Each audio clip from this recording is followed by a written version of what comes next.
Señores, hoy, en este momento, conocerán las luces y sombras de nadie más y nadie menos que de Mario Raúl Mijares Sánchez.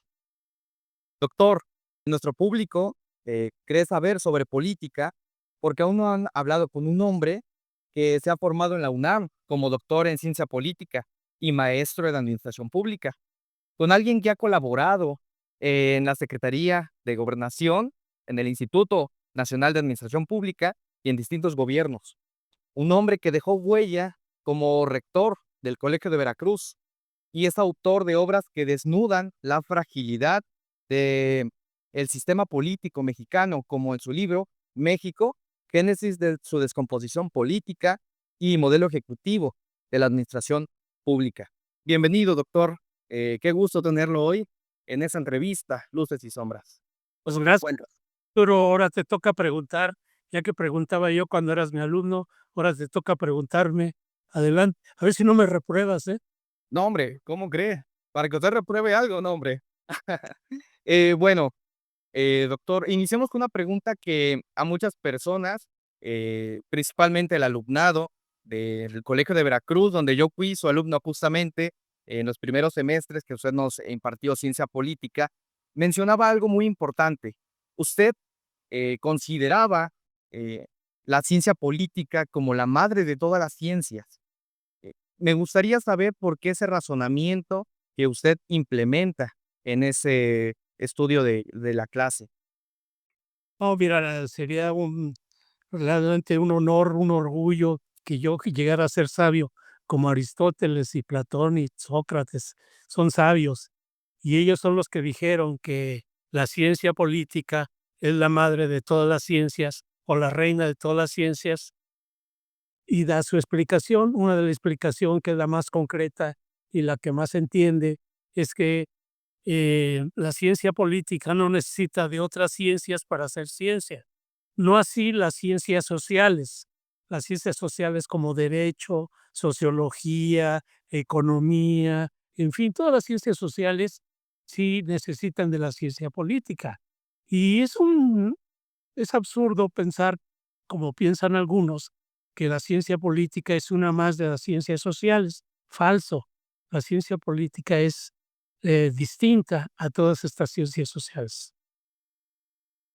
Y, doctor, incluso usted, yo recuerdo que fervientemente nos hablaba, acerca sobre el alma y sobre la pasión. Eh, Mm. ¿Qué importancia usted le da, a este énfasis, sobre si usted cree que ellas son la verdadera fuerza, o sea, tanto el alma como la pasión, son la verdadera fuerza que sostiene al hombre cuando el conocimiento y la técnica ya no bastan? Mira, la verdad, bueno, antes que nada, yo no creo, yo, yo sé o trato de entender y pensar y no creer.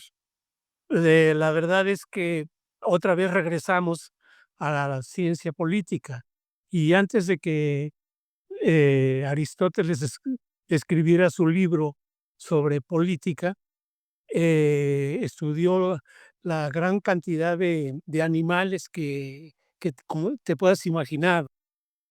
Yo me pregunto con ese libro que hizo sobre la cuestión de los animales irracionales, ¿cómo le hacía? No había bisturí, no había nada, las, los adelantos que hay ahora. Y sin embargo, bueno, pues la verdad es que sí hizo un gran estudio sobre la cuestión de la, zoología. Después viene por ahí el tratado del alma, que es cuando se empieza a entender, ¿no? Ya lo había tocado Platón, Sócrates y todos ellos, ya habían tocado esta situación de, eh, ¿qué es el alma?, ¿no? O qué se come el alma.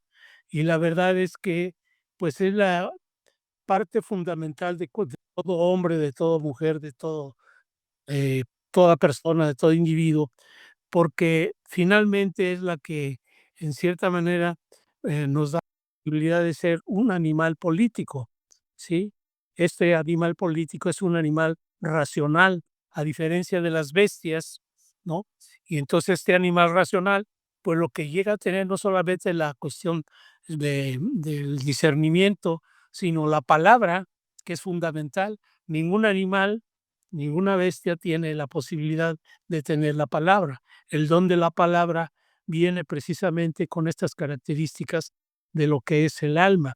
Si se ha abierto el cerebro, lo han abierto una y otra vez y lo único que encuentras para el tal izquierdo, para el tal derecho, pero no te dice realmente que por qué es que razonamos o por qué estamos vivos, ¿no? Y entonces ese estudio es algo de verdad muy difícil de entender. Por eso es que la ciencia política, lo decías al inicio, la reina de todas las ciencias, porque estudia al hombre, nada más ni nada menos, estudia al hombre en esta dialéctica entre lo que manda y obedece. Estamos hablando de que el cerebro te manda y lo que obedece es el cuerpo. Entonces, fíjate, nada más ya desde ahí, pues hay un problema muy grande, el entender por qué existe siempre algo que manda y algo que obedece. Y esta es una situación que pasa a la cuestión general, en donde te das cuenta de que alguien gobierna y alguien es gobernado. Esta es una norma, es una ley, ¿no? Siempre habrá alguien que mande y alguien que obedezca. Esto dentro de una dialéctica que pues, no les gusta mucho que lo diga, pero pues no hay otra manera. Sí, es la dialéctica del amo y el esclavo. En todas las generalidades este, es así, excepto los que no aceptan esto, pues son los de esencia democrática, que no les gusta obedecer, pero tampoco saben mandar. Entonces son los únicos que piensan que no es cierto que exista esta posibilidad de que alguien mande y alguien obedezca. No sé si ya haya quedado claro. Es muy difícil. Yo comprendo, son temas que no podemos abarcar. En una clase recuerdo que nos quedábamos cortos siempre en los horarios de clases. Son temas complejísimos de los cuales se puede trabajar arduamente y aún así tener dudas. Pero, creo que a nuestro público, ha quedado muy bien comprendido, usted lo mencionó siempre muy bien, sobre esta dialéctica, este ejercicio de razonamiento entre el gobernante y el gobernado. Entonces, me gustaría dar paso al otro tema que va relacionado, acerca de esta obra suya que tuvo mucha repercusión importante dentro del alumnado y los académicos en el Colegio de Veracruz, su libro Política con manzanas. Me gustaría preguntarle a usted, pues bueno, obviamente, este libro está enfocado a las personas que apenas están formando su criterio político, que apenas están, formando en este profesionalismo, se está profesionalizando en este ámbito. Pero me gustaría conocer un poco más sobre el entramado de creatividad que lo orilló a crear esta obra. Pues es la necesidad realmente de tener un programa de ciencia política. La ciencia política, eh, es difícil, lo hemos dicho una y otra vez, y bueno, ha sido descalificada también. Y entonces, como no es como es tan difícil realmente meterle el diente a la ciencia política, entonces enseñaban sociología, ¿no? En algunas universidades todavía hasta la fecha siguen enseñando sociología, pero le ponen ciencia política, cuando no es así, ¿no? La ciencia política, insisto, ya vimos cuál es su objeto de estudio, y la sociología, pues, es, la parcela de la realidad social, y los, escritores del sociólogos como Max Weber, pues, es el ídolo de ellos, y piensan que esa es ciencia política. Eso es falso. La ciencia política no estudia ni la sociedad, no estudia el Estado, no estudia el poder, nada de eso. Ya lo hemos comentado y por eso es que, insisto, no es tan sencillo. La misma UNAM, fíjate que incluso cuando yo estudié, lo he dicho una y otra vez, no nos enseñaban ciencia política, nos enseñaban marxismo incluso, una visión sociológica. Pero no fue hasta, ya estaba yo saliendo de la licenciatura, cuando un maestro empezó a hacer seminarios de ciencia política y llevarnos a la ciencia política clásica, como fui descubriendo, yo fui ya casi, no, ya me había recibido, creo que estaba yo como secretario técnico de ahí de la Coordinación de Administración Pública, cuando me llamó el maestro y, pues, la verdad es que sí, me quedé ahí todo el tiempo y me impactó tanto todas estas lecturas que la verdad es que hasta la fecha lo sigo leyendo una y otra vez y es un tanto cuanto difícil, pero pues así es más o menos lo que te puedo señalar, ¿no? Y muy completo, de hecho. Doctor Mijares, después de tanto camino recorrido, tanto camino profesional, tanto camino personal, eh, ¿qué es lo que a usted le ha enseñado la vida acerca del equilibrio entre el deber, la ambición y la serenidad del espíritu? ¿Qué es lo que ha aprendido? ¿Cómo controlarlo? Mira, no es tanto el aprendizaje, a veces sí es importante el medio donde te desarrollas. Tú tomaste clase conmigo y decía yo que una ya viene etiquetado, ¿no? Ya traes el chip. Entonces, tu comportamiento viene ya desde siempre, ¿no?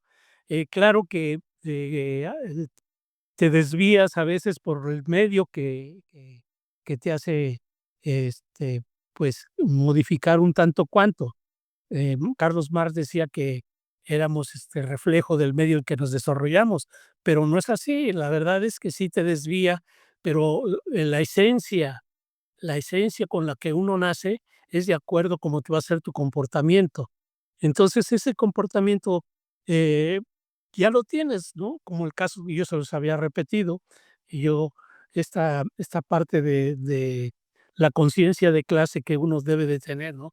El aspecto de la politización para entender qué somos, qué queremos, hacia dónde vamos, ¿no?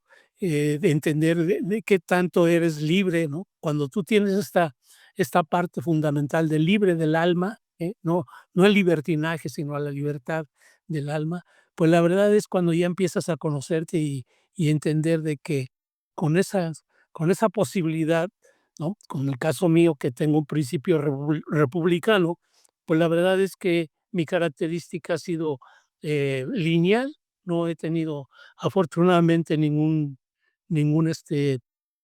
desaguisado, ni de niño, ni de joven, ni de adulto. Eso me ha dado una serenidad muy interesante. La verdad es que es un agradecimiento, como decía López Obrador, al de allá arriba, que el gran arquitecto del universo que, pues, uno debe estar muy consciente, sobre todo a esta edad que dices tú: "Carambas", ¿no?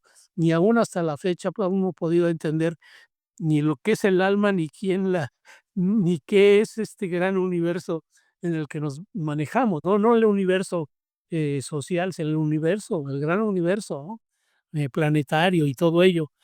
Es difícil meterse a esos cuestionamientos, porque nunca acabas de estudiar, ¿eh? Siempre estás, leyendo, siempre estás investigando, aprendiendo. Eso sí, ahorita sigo escribiendo, ahorita después del libro que sacamos ahí, con el de Vergüenza, ¿no? Haciendo un análisis político del saqueo que hubo en Veracruz, ¿no? De 25 años, 26. Pues ya lo terminé, ya se quedó ahí, entonces, pues adelante, ¿no? Adelante, entonces ya ahorita ya estoy en otra investigación y eso es lo que me mantiene, ¿no? Aparte de tener la responsabilidad ahorita del Instituto de Administración Pública, en el cual, pues, yo sí hago una propuesta, qué bueno que lo puedo hacer, sé que me vas a dar permiso. Hago una propuesta, o hago un llamado a los servidores públicos que se acercan al Instituto de Administración Pública. Estoy haciendo lo mismo que en el Colegio de Veracruz. Bajé los costos casi al 80% de lo que cobraban anteriormente. Entonces, el instituto está para ello, para profesionalizar los servidores públicos, para hacer capacitación. Yo hago una invitación no solamente a la responsable del Poder Ejecutivo, la señora gobernadora, sino a todos los secretarios que manden a su personal, que manden a la gente, porque sí necesitan capacitarse. Son gente que llegó recientemente de un movimiento interesante como es el movimiento de Morena, pero pues no habían tenido la oportunidad de estar en la administración pública, lo sabemos. El sexenio pasado en el Colegio Veracruz llegué a capacitar, la verdad lo digo de manera personal, más de 850 servidores públicos con la maestría en gobierno. Entonces ahora, pues, no lo abandonaron, lo dejaron. y ahora en el Instituto de Administración Pública, pues hago esa invitación. Nos ha costado un poco más, difícil, ha sido más trabajo, porque es una sociedad civil, no pertenece al gobierno. Entonces, se mantiene de acuerdo a los alumnos que llegan. Entonces, eso ha sido un poco difícil, pero hago la invitación, ¿no? Para que se acerquen al Instituto de Administración Pública. Excelente, doctor. Tocó muchos puntos importantes de los que me gustaría ahondar, pero espero que el tiempo nos lo permita. Pero el primero es acerca del chip que nos mencionó, con el chip que venimos ya todas las personas, con un destino, con un propósito. ¿A eso le llamaría usted Dios o concretamente a qué le llamaría usted un Dios, una deidad, no necesariamente el abrahámico?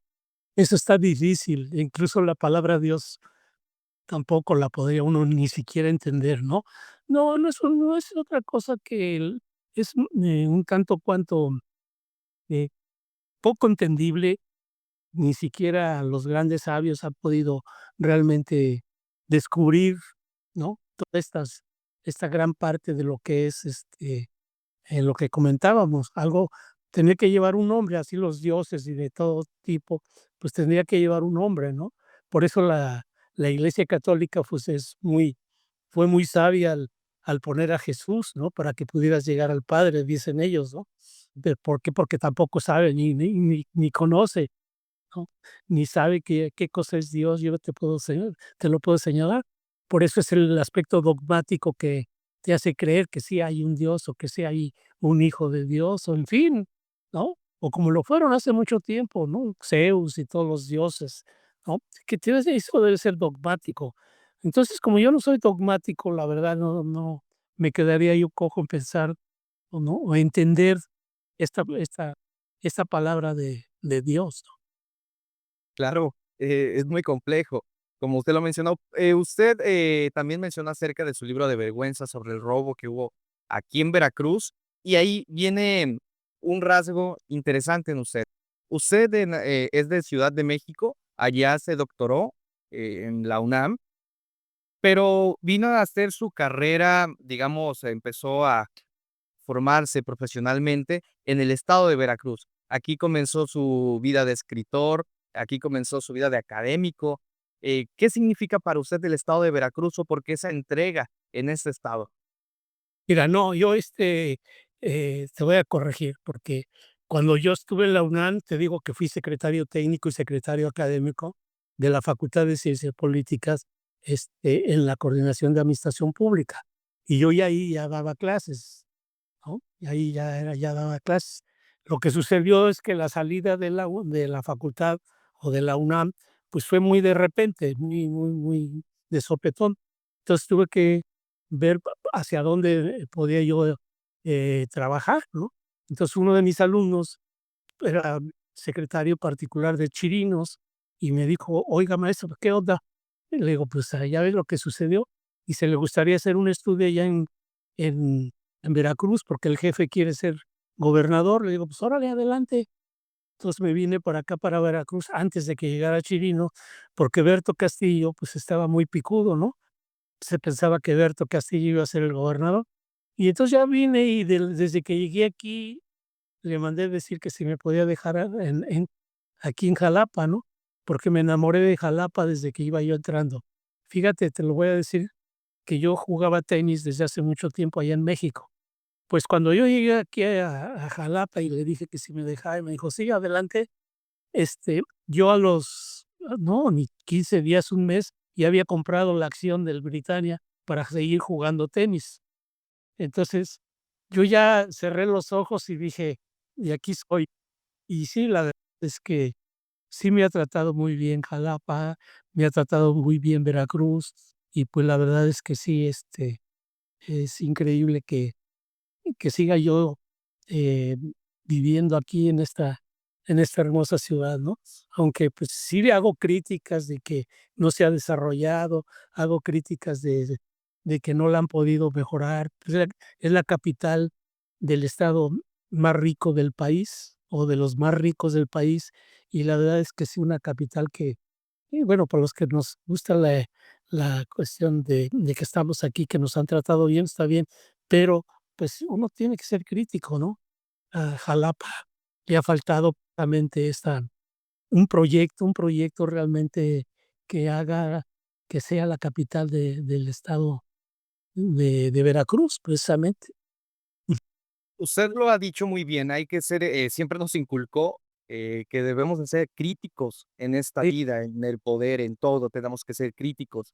Y algo que usted vino a revolucionar en el Colegio de Veracruz cuando usted fue rector, fue, esta dinámica de cero rechazos. Esto, teniéndolo también por parte de la escuela de Andrés Manuel López Obrador.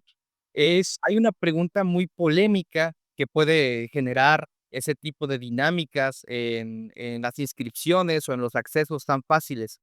Muchos se preguntan que si el nivel de exigencia, llega a rezagarse, que si esto puede dar un salto en bajar la calidad del estudio, en si le damos oportunidad a todas las personas, pues obviamente va a haber mucho menos entusiasmo, mucho menos, eh, etcétera, ¿no? Usted ha escuchado esas críticas. ¿Qué puede decirnos ante estas preguntas?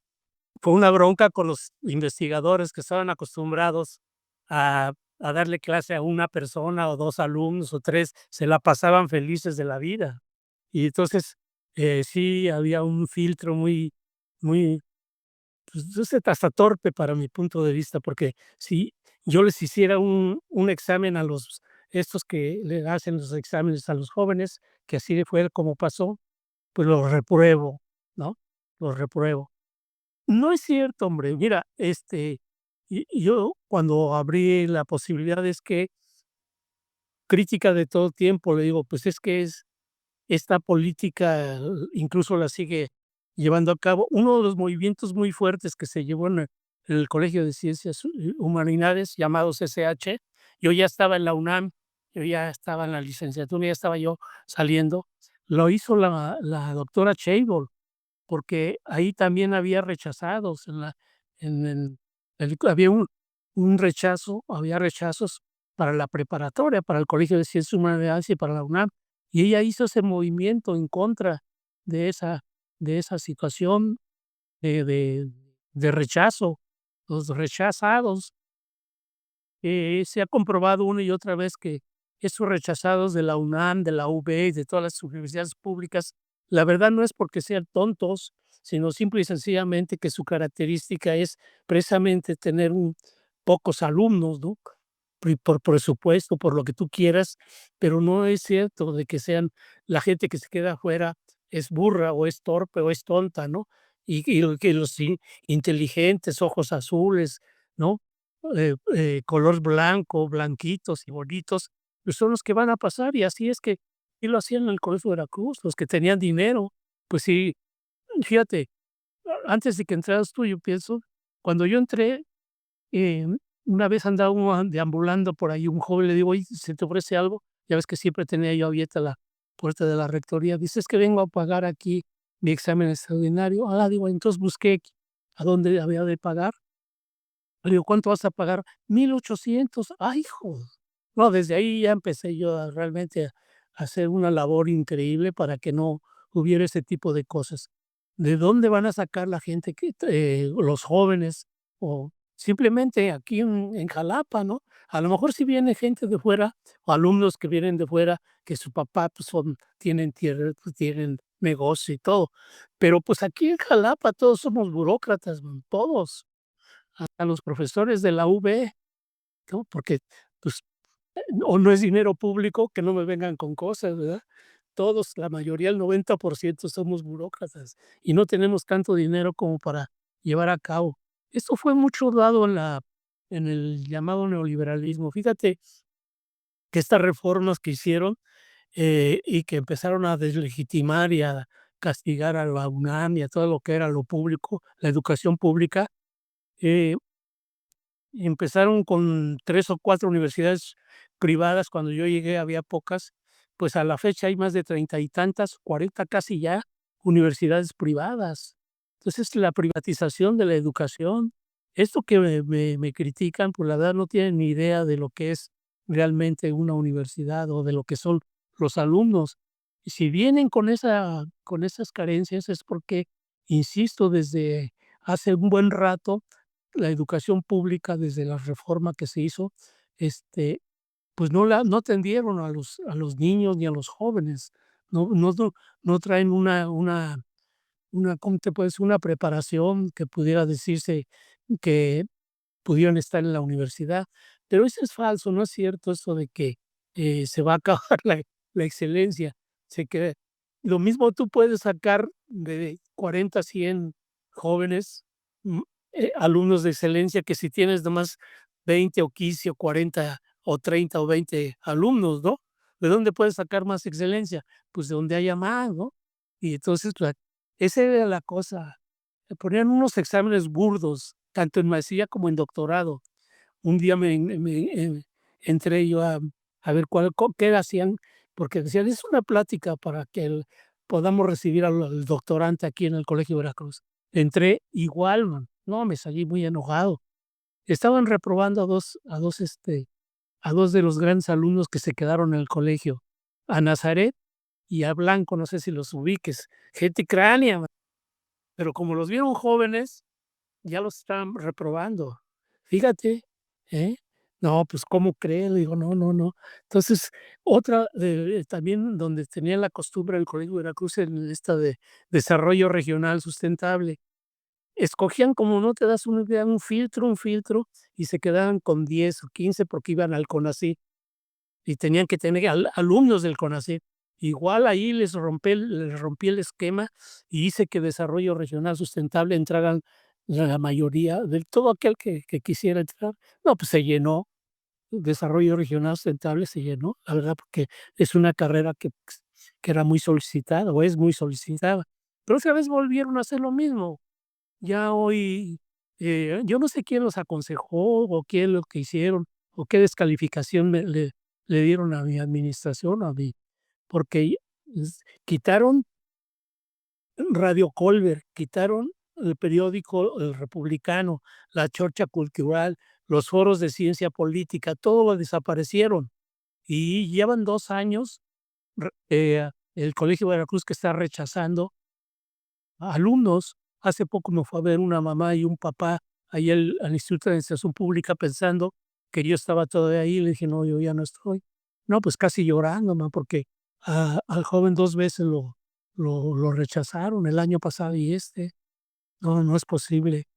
Otra vez están haciendo exactamente lo mismo que hicieron con la privatización.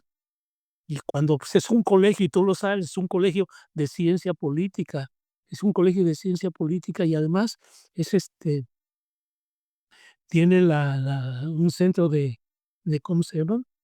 De investigación muy fuerte, muy interesante, la verdad, y lo tienen otra vez, oh, volvieron a lo mismo, volvieron a lo mismo.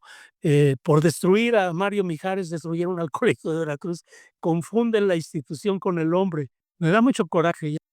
Ya de lejos me da mucho coraje, pero bueno, pues todo, decía Heráclito que todo pasa, que nada se queda, que nada pertenece. Dentro del curso de un río no se puede bañar uno 2 veces en el mismo río, ¿no? Entonces, pues ya, ¿no? La verdad yo sigo muy contento haciendo mis cosas, mi investigación. Y la cuestión de la crítica, tengan mucho cuidado porque, pues, si estás en una situación a mí me congelaron 3 sexenios por crítico. A mí me corrieron del Colegio Veracruz Cuitlahua por ser crítico. No fue que se me haya acabado el tiempo, no, me dio golpe de estado Cuitlahua. Entonces, por crítico precisamente, pero no era crítica, era la cuestión de decir que por qué no ayudaba al Colegio Veracruz con las aulas que había yo ya, solicitado. Y en el Instituto de Administración Pública, que era una las áreas sociales, que por qué nada más lo tecnológico. No, no, no, se puso una enojada tremenda. Y así fue.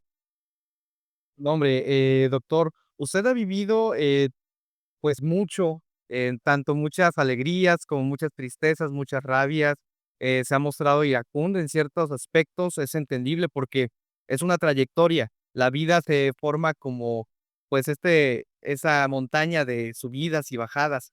Pero de todo esto, tratando de, eh, aglutinar todo lo vivido, ¿qué consejo le daría usted a un joven, para ir cerrando, eh, a un joven que tiene la inquietud de cumplir sus sueños, de prepararse académica y personalmente?